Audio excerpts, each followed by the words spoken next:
مسجد کی طرف جانے والے قدم بھی لکھے جاتے ہیں۔ بنو سلمہ کے لوگ مدینہ کے ایک کونے میں مسجد سے دور رہتے تھے، انہوں نے مسجد کے قریب منتقل ہونے کا ارادہ کیا تو یہ آیت نازل ہوئی، انا نحن نحیی الموتى ونکتب ما قدموا وآثارهم، بے شک ہم ہی زندہ کریں گے مردوں کو اور ہم لکھ رہے ہیں جو انہوں نے آگے بھیجا اور ان کے آثار بھی۔ تو رسول اللہ صلی اللہ علیہ وسلم نے فرمایا، بے شک تمہارے نشانات قدم لکھے جا رہے ہیں، یعنی انسان اپنے پاؤں سے چل کر جس زمین پر بھی جاتا ہے وہ زمین بھی گواہ بنے گی، اور وہ قدم اگر نیکی کے کام میں ہے تو ثواب کے طور پہ لکھے جائیں گے، اور اگر کسی برے کام سے اور برے ارادے سے انسان نکلا ہے یا اٹھا ہے اپنی جگہ سے تو وہ قدم اس کے برائی کے خانے میں لکھے جائیں گے۔ اسی طرح طواف میں اٹھائے گئے قدم وہ بھی لکھے جاتے ہیں۔ رسول اللہ صلی اللہ علیہ وسلم نے فرمایا، جو شخص گن کر طواف کے 7 چکر لگائے اور 2 رکعت نماز پڑھے تو یہ ایک غلام آزاد کرنے کے برابر ہے، یعنی ثواب ہے۔ اور جو شخص ایک قدم بھی اٹھاتا یا رکھتا ہے، یعنی ایک اٹھاتا ہے ایک رکھتا ہے ایک اٹھاتا ہے ایک رکھتا ہے، تو ہر قدم پر اس کے لیے 10 نیکیاں لکھی جاتی ہیں اور اس سے 10 گناہ مٹائے جاتے ہیں اور اس سے 10 درجات بلند کیے جاتے ہیں۔ اس سے انسان اندازہ کر سکتا ہے کہ کتنا زیادہ اجر و ثواب ہے۔ پھر حاجی کی سواری کے قدم لکھے جاتے ہیں۔ نبی صلی اللہ علیہ وسلم نے فرمایا، جب تم اپنے گھر سے بیت الحرام کے ارادے سے نکلتے ہو تو تمہاری اونٹنی کوئی قدم نہیں رکھتی اور نہ اسے اٹھاتی ہے، مگر اللہ تعالیٰ اس کے ساتھ تمہارے لیے ایک نیکی لکھ دیتا ہے اور تم سے ایک گناہ مٹا دیتا ہے۔ یعنی حاجی سفر پر ہی نکلتا ہے، اپنا ایک قدم اٹھاتا ہے، سواری پر بیٹھتا ہے، تو بظاہر تو یہ انسان کہتا ہے کہ میرا پتہ نہیں کیا ثواب ہے کیا نہیں، میں تو سواری پر بیٹھا ہوا ہوں، لیکن اس کا بھی اجر بتا دیا گیا کہ اگر وہ اللہ کے کام کے لیے نکلتا ہے، بیت الحرام کی طرف نکلتا ہے،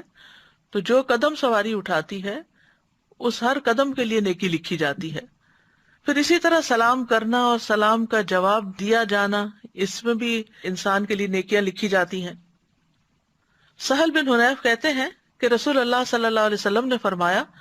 جس نے السلام علیکم کہا اس کے لیے 10 نیکیاں لکھی جائیں گی، جس نے السلام علیکم ورحمۃ اللہ کہا اس کے لیے 20 نیکیاں لکھی جائیں گی، اور جس نے السلام علیکم ورحمۃ اللہ وبرکاتہ کہا اس کے لیے 30 نیکیاں لکھی جائیں گی۔ اسی طرح جو تسبیحات ہم پڑھتے ہیں، آپ نے فرمایا اللہ نے 4 کلمات چنے ہیں، سبحان اللہ والحمد للہ ولا الہ الا اللہ واللہ اکبر۔ جس نے سبحان اللہ کہا اس کے لیے 20 نیکیاں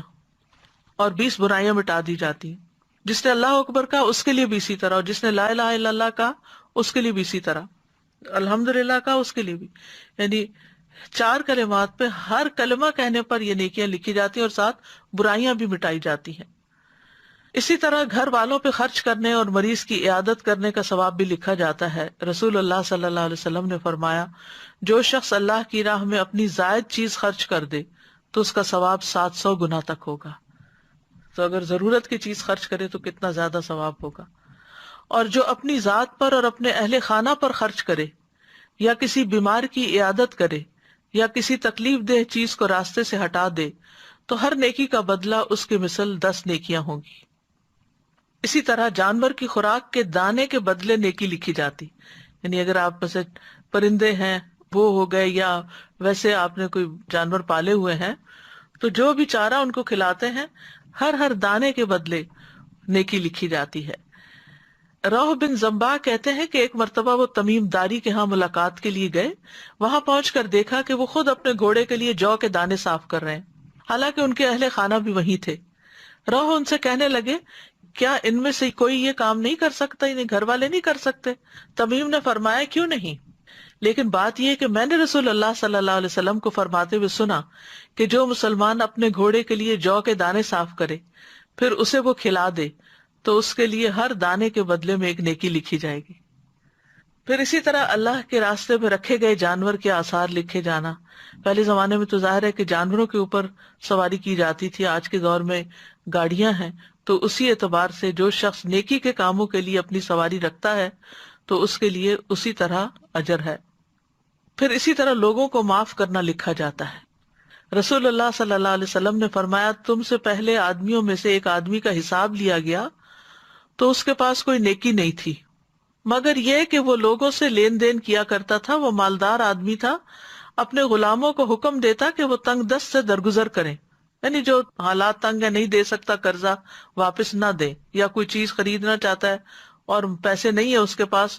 تو اس کو چھوڑ دیں، آدھے چھوڑ دیں، پورے چھوڑ دیں۔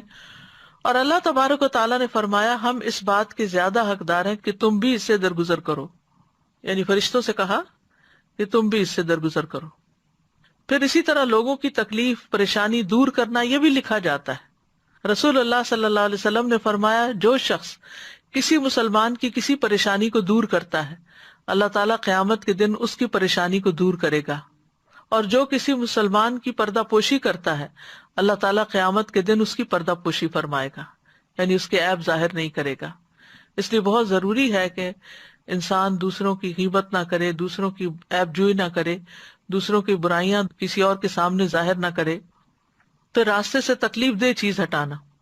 رسول اللہ صلی اللہ علیہ وسلم نے فرمایا جس نے مسلمانوں کے راستے سے تکلیف دہ چیز ہٹائی، کوئی فرنیچر ہے، کوئی اینٹ پتھر ہے، کسی قسم کی کوئی بھی چیز، اللہ اس کے لیے ایک نیکی لکھے گا، اور جس کے لیے اللہ نیکی لکھ دیتا ہے اسے اس کی وجہ سے جنت میں داخل کر دیتا ہے۔